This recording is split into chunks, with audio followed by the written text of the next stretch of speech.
Welcome back, everyone. Welcome back to Coffee with Joe and Paul. Joe's got the tea. I got the coffee.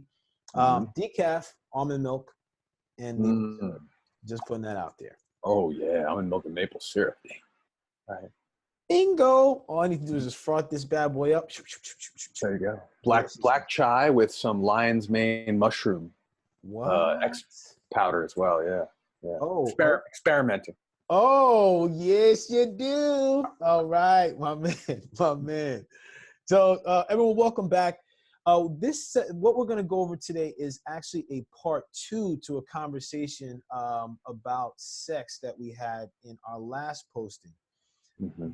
In this session that we have together, Joe and I decided we're choosing to go into the myths, the lies that we've learned about sex, behaviors, actions, attitudes, and wow, even just saying this, I'm feeling in the stomach, my solar plexus area. So I'm experiencing this like knot. Whenever I experience that, I get the sense that this is serious. So we'll have some fun with it. Just have a real discussion because our sense is that there are men and women that would like to hear some of these conversations and hear some real stuff about what's really underneath all this stuff out here. So speaking of stuff out here, Joe, what stuff is out there? Well, a lot of stuff is out there, but a lot of myths out there about sex and sexuality for a lot of reasons. And what I want to start with is just to own something. I'm going to own this. I'm not every person. And I've done a lot of study, both within my life and within circle and within connection with other men, with my clients. I've done a lot of study almost academically, trying to learn about sex and sexuality and our bodies and our spirits. But I'm going to say something my mentor often says for this conversation and pretty much any conversation. Take the truth as my truth, not the truth. I come from the perspective of a hetero cis dude, who's been in a lot of long-term relationships, right? So that's where I'm coming from. And a lot of people's experience are very different, right? So I just want to start with that. I want to say for me, and maybe for Paul, if you want this, allow anything you hear to be anything between 1 and 99% right. It's not 0, it's not 100. We're in the middle somewhere. There it is. Spectrum. Yeah. So that's just where we're coming from. So let's start there. I will tell you that I think there's a primary myth. One of the primary myths, oh my God, I'm just thinking of so many that I think are like core. And one is that everything in sex for the man is supposed to be about his cock. Right? Like this myth that it's about the size and about the erections and about how long he lasts, and that's it. If that is not up to some high standard that we see, mostly through porn, and mostly through lies that guys tell each other growing up, because when we're from about 12 years old, we love to tell each other about how we have the biggest manhood in the earth and we've had sex with all these women and we lasting forever, which is not true. And when we're in high school, it's like nobody, right? So anyway, so that's myth number 1, I think. It's like we're taught that it's just all about the cock. And its performance and its size and all that. Yeah, that's a core one. And I'm coming from the perspective of a black heterosexual male, divorced, grew up for this conversation. I think my judgment is relevant to state, grew up in a religious household. So that had me look at sex in a certain way.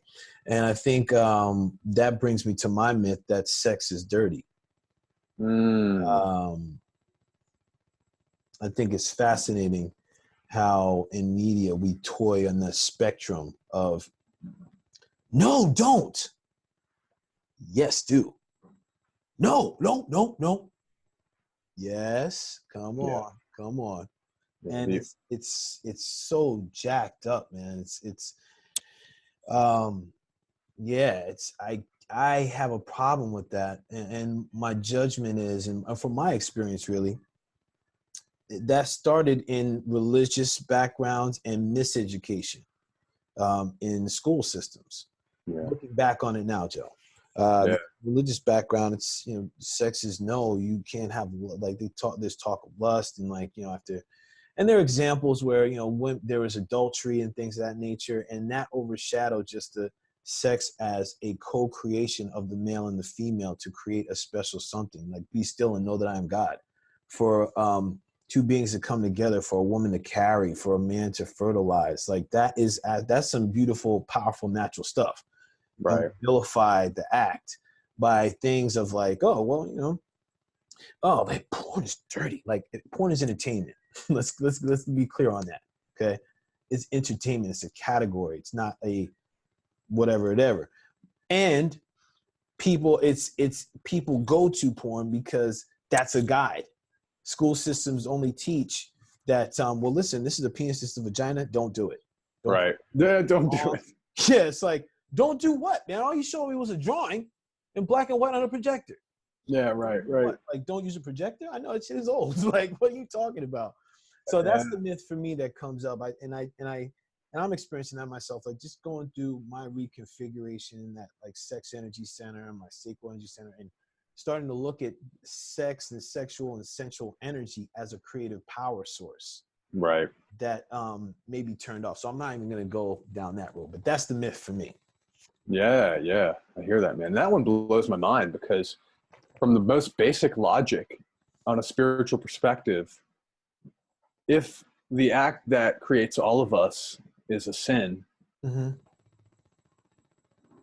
so are we all born from that? Are we all born from dirtiness and bad? And like, what? Yeah. Like, it's like, how can a child be a precious, pure gift, but then what created them it just doesn't line up. No. Whew. Yeah. I think another big myth that I've experienced, growing up, I heard it's just like, this was the information out there. And this is part, I think, due to the sexual oppression of women, but the idea that was constantly propagated that, like, well, women aren't that sexual. Men are hypersexual. And it's a man's job to, like, leverage and convince and trick and overcome and put on the right show or whatever to get sex, where it's like, you know, I've been in good relationships. I mean, the good relationships I've been in, holy shit, it's kind of the opposite. Like, you know, I gotta, like, slow down, girl. You know, that's pretty much been my experiences. That's such a terrible and damaging myth that men are hypersexual and women aren't sexual, and like, they don't want it and all. It's like, wow, no, I've not experienced that in real life at all. Yeah, it's I have. Well, okay. I guess I have to. I think I'm okay. I have, but it's part of a lie. It's part of, I think it's been part of women believing that they have to look that way to fit in, to be okay, to be right. Yeah. Yes. What you said, it brings up something. It brings up a myth for me now. Another myth. And just to kind of draw the line and the connection into, first of all, I say the myth. When you talked about there's well, the myth is communication, right? Communication is it's not, I don't say the myth. It's more like there's only one type of foreplay.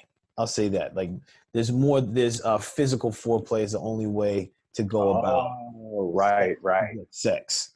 And it really opened up when you were talking, because my sense is that me being with someone that was not sexual at the time, that's where I was thinking, she doesn't want sex. Like, now older, or going through experiences and doing my work, I'm recognizing, like, wow, I really wasn't providing a space for her to be that energetically. Yes. You see what I'm saying? Yes. And it was a conversation I was having with my goddess, Diosa. she has this thing. She's like, conversation is energetic foreplay. Yes. And I'm like, what? First time she said that, I was like, yo, that's pretty fresh. And I was like, oh, wow.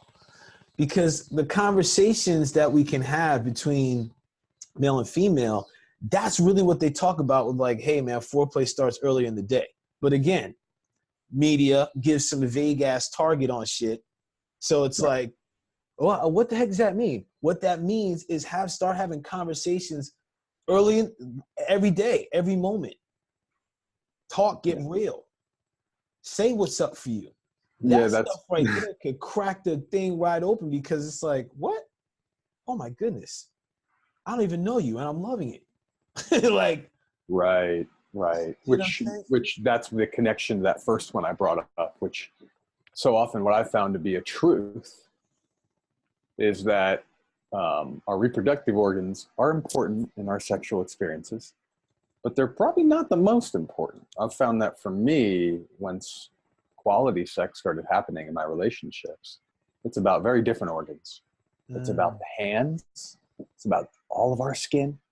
It's about the brain, the mind, our words, our language, our mouth, our lips, like our eyes. Oh, the eyes, dude. You can bang it out with the eyes, even if you're not doing anything physically, right? Like, and that's sex, that's power. And if you are happen to be doing stuff physically, and you also have this capacity to know what feels good and feels right and is connective and sexy too with the eye contact, dude. Eye contact, voice, hands. Rap. Like whatever you're doing with your cock is going to be great, right? Hey, that's it's like the icing. It's like, oh, that's the cherry. That's the thing. Just to build on that myth, it's just about the reproductive organs. Mm-hmm. You and I had a conversation about creativity and sensuality. You remember when we were talking about that?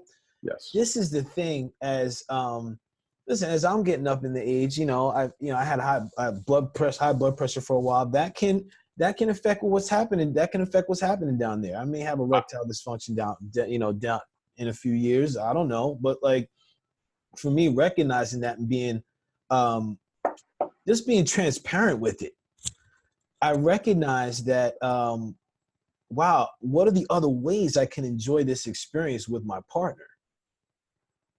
And just even that question was like, oh snap, like, oh man, like, damn, this thing, like, oh, I can hear her, like I could, oh, when I touched it, oh my gosh, expiration, oh, like the scent, wow.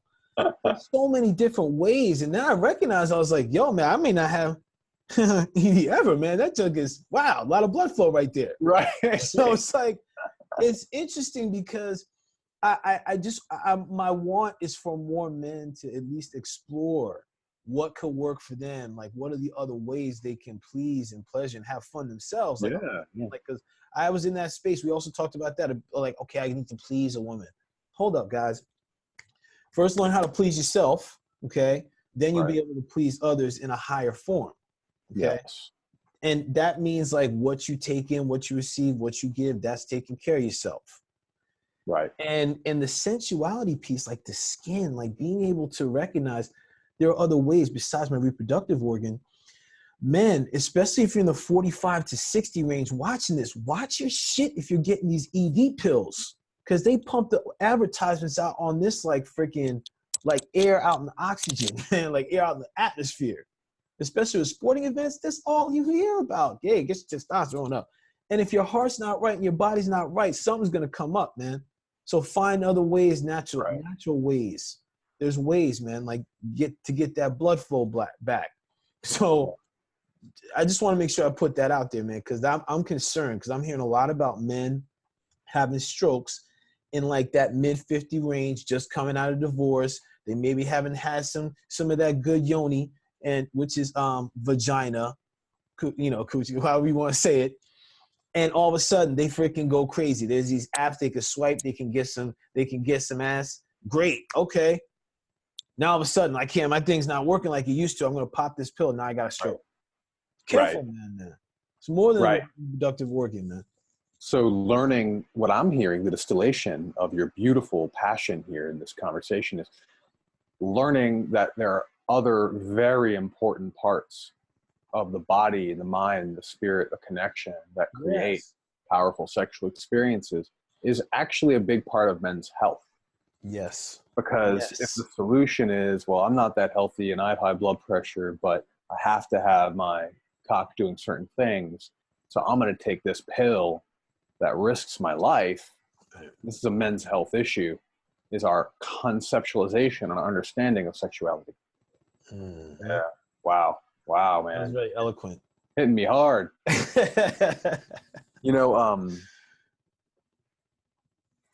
there was, you know, there's a myth. I'm trying to put my finger on exactly how to frame it. Yeah, exactly how to frame it. Is it is it in regards to a physical myth? Is it societal myth or? Yeah, well, it's actually more of, you know, the myth of safety. So I grew up in the 80s and 90s. And that was a time where we weren't quite clear on how to make sex safe. And so a lot of the media, and not just media, but my family's conversation around sexuality in my very young years was around how dangerous it was and how it can kill you. And the truth is, it can be unsafe if we do it irresponsibly. Right. But that myth of like, well, sleeping with multiple people or maybe sleeping with someone on a first date is unsafe. That's a myth. Now, it can also be a truth.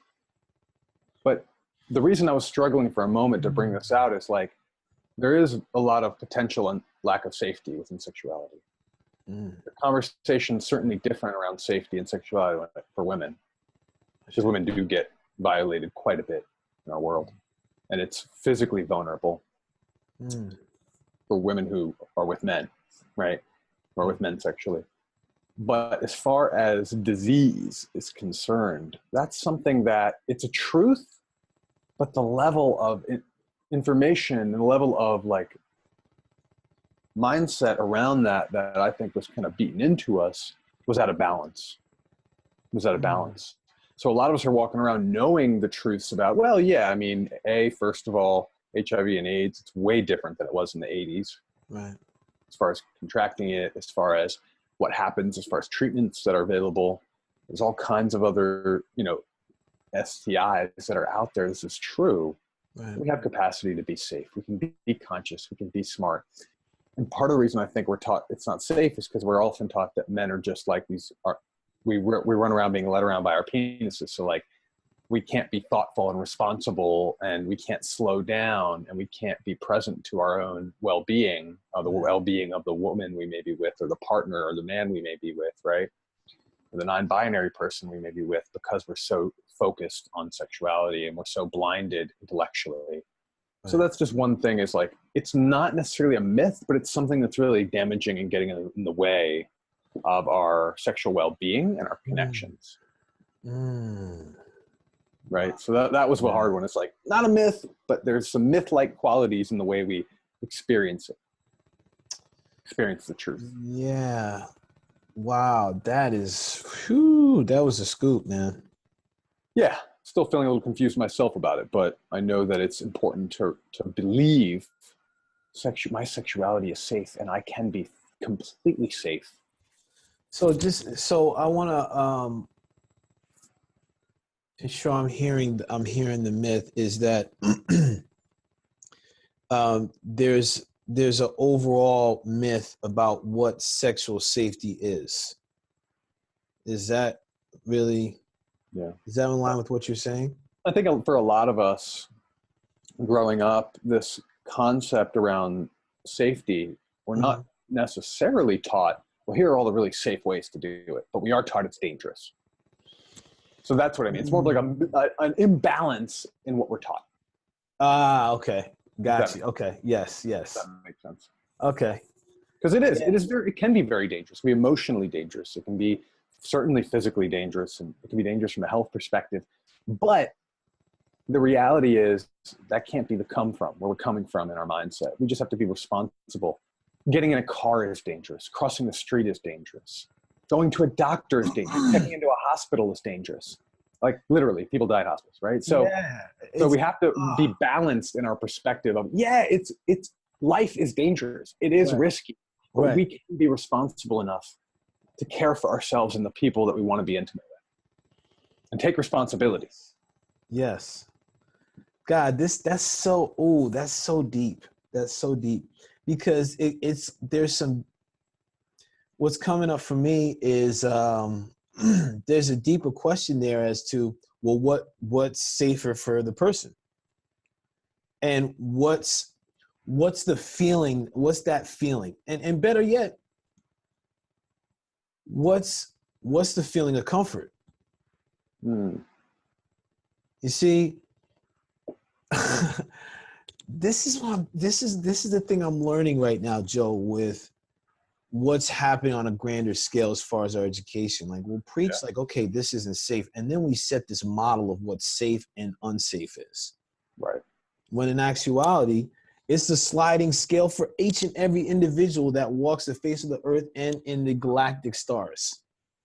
It's like, so the key thing, which we're never taught, or our society has yet to teach, is how do we harness the power of sexual energy, in a way that gets us to have this, first of all, this internal understanding of ourselves, what feels right, what doesn't feel right.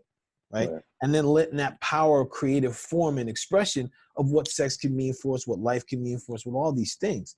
Right. The thought is that there's this stifling of this center, because there's so much there, and it's so powerful, because it's, dang, that's why the safety thing brings up a lot for me. It's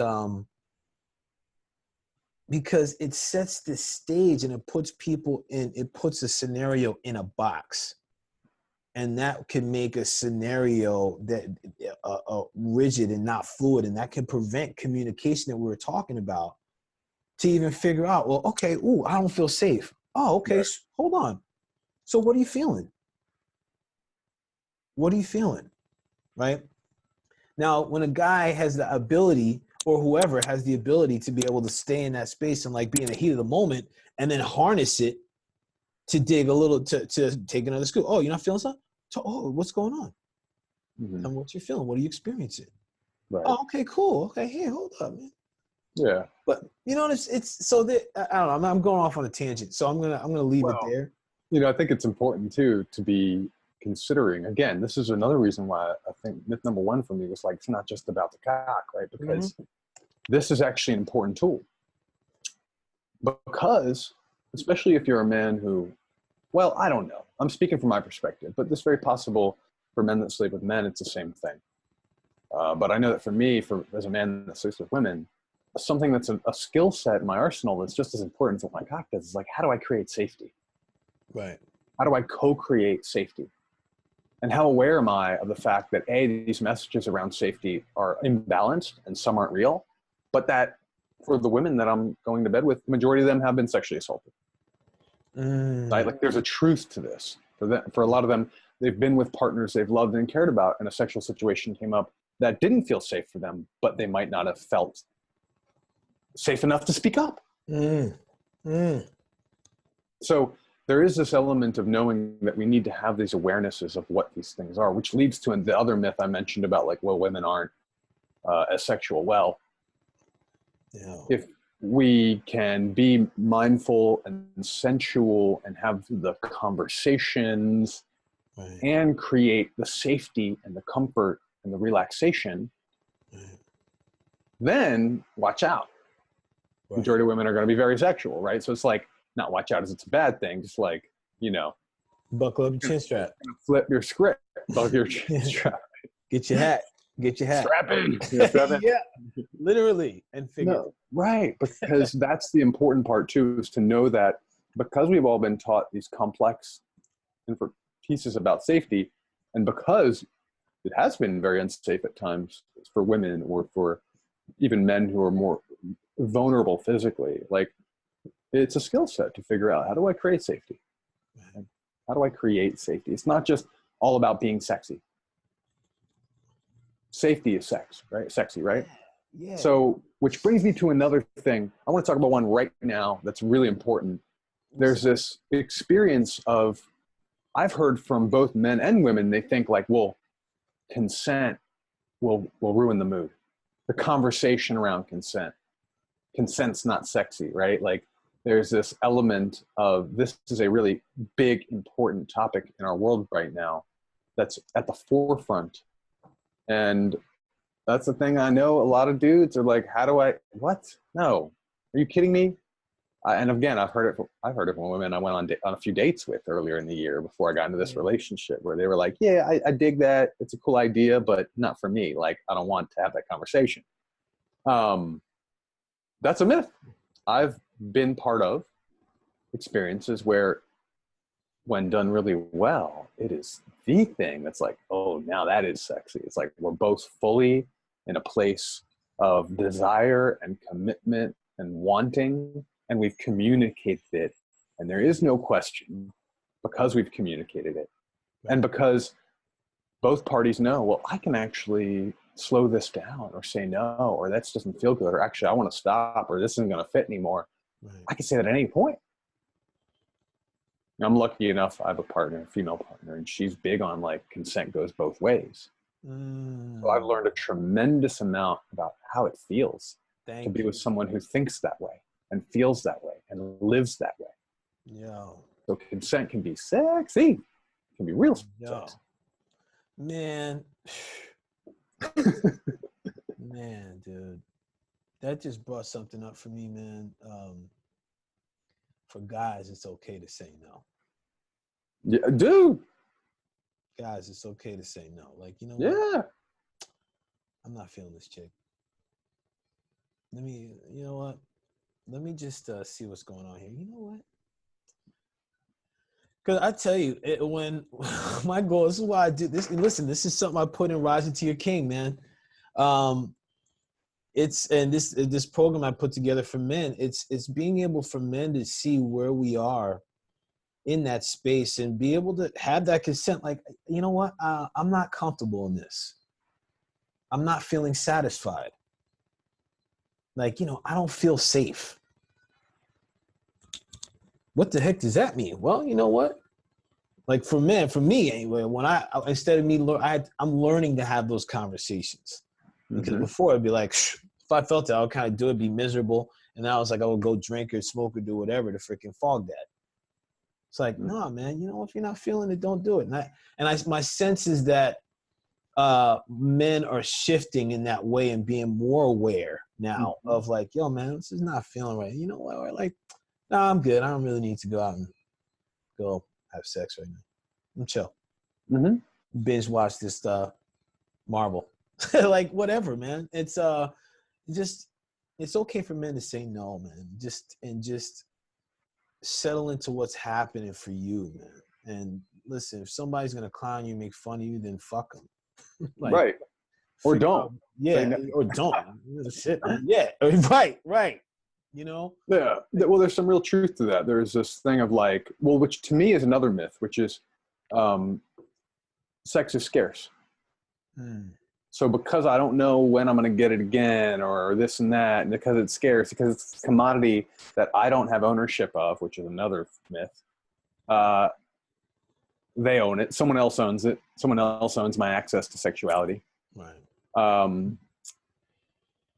Basically, I think it's scarce. So it's like, well, I can't say no. Right.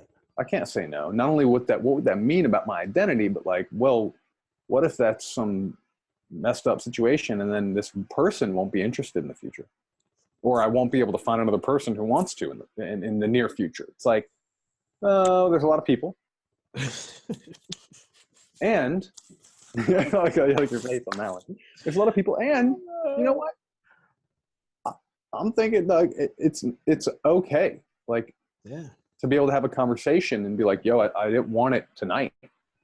I was feeling something was off tonight. I was feeling my body. We went out for a big meal. You know, it's like, and I'm not feeling it. I'm feeling my stomach's hurting, this and that. I have a headache. I'm actually really stressed. Or you know what? I'm actually worried about my performance right now. So let's just say no, and then let's check it out in the morning. It's like this idea that it's scarce leads into this idea that we can never actually, that men can never say no.